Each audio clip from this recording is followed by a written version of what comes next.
allons faire une leçon qui s'appelle « Je connais les pronoms personnels sujets ». Donc, les pronoms personnels sujets singuliers en anglais sont I. C'est la première personne du singulier. You, c'est la deuxième personne du singulier. Et attention, subtilité en anglais, c'est un peu différent du français pour la troisième personne du singulier. On aura he pour un sujet masculin, she pour un sujet féminin, et du coup masculin et féminin pour des personnes, et enfin on aura it quand il s'agit d'un objet ou d'un animal par exemple. Si je veux dire it's a blue pen, c'est un stylo bleu, it's blue.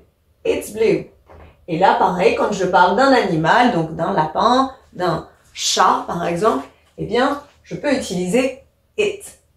Maintenant, voyons les sujets au pluriel. We est la première personne du pluriel. Là, c'est I plus les autres. Hein, c'est je plus les autres. Ça correspond à nous en français. You, qui est la deuxième personne du pluriel. You, là pour plusieurs personnes. Vous, hein. They, c'est la troisième personne du pluriel. Et là, je parle, eh bien, de plusieurs personnes. Et peu importe si je parle que de filles ou que de garçons, on n'a pas cette différence en anglais. They, c'est, voilà, soit je parle de 2 filles, 1 garçon, soit je parle de 3 filles, soit je parle de 3 garçons. Dans tous les cas, le sujet pluriel, ce sera they.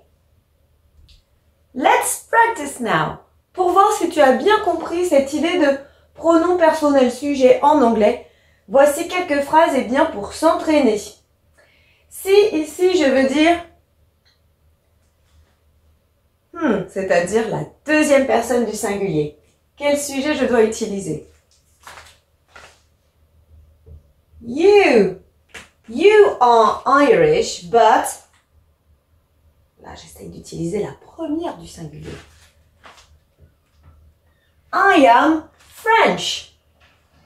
Maintenant, on va essayer de transformer cette phrase. Mary is a nurse. Marie est une infirmière. Là, je cherche justement le pronom personnel correspondant à Mary. Troisième personne du singulier pour une femme ici. She is a nurse. Peter is a journalist. He is a journalist. My house is big. Attention, my house, on avait dit c'était un peu pour les objets. Donc, il y avait les objets et les animaux. It is big. Un peu plus difficile. Victor and I are French. Donc là, je parle de Victor et je dis qu'on est français. La première personne, du coup, du pluriel. We are French. Nous, hein. Peter and Mary are Irish. Là, je veux dire ils sont. Donc, troisième personne du pluriel. Peu importe qu'on ait un garçon ou une fille, qu'on ait 2 garçons ou 2 filles. En anglais, c'est le même pronom personnel. They are Irish. J'espère que c'est plus simple maintenant. I hope it's easier for you now. See you later. Bye.